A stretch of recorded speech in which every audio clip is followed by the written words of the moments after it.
أهلا بكم من جديد.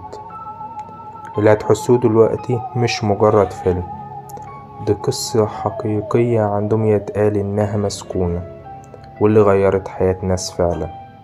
في سنة 1970 واحدة اشترت دمية اسمها راجدي آن كهدية لبنتها دونا.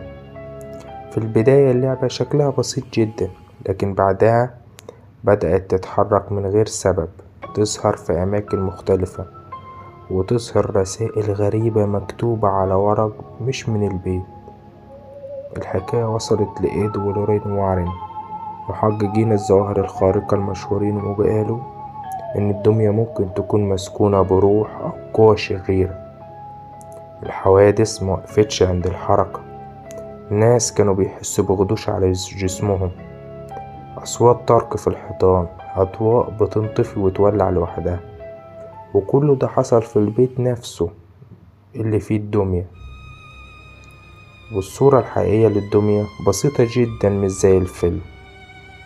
دلوقتي لو حضرت فيلم أنابيل أو أي جزء من أفلام ذا كونجرينج هتلاقي الدمية مرعبة جدا، عيون حمرا ووش مخيف، لكن الحقيقة اللي هتشوفها في الصور قدامك إن دمية راجدي آن هي دمية عادية جدا، لكن الأحداث اللي حصلت حواليها كانت كافية تخلي أي حد يصدق إن هي خطيرة جدا.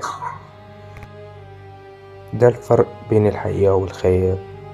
في الفيلم كل حاجة مكثفة ومبالغ فيها للرعب السينمائي، لكن في الحقيقة الرعب كان نفسي، أصوات غريبة، تحركات ما تتفسرش، وخوف مستمر.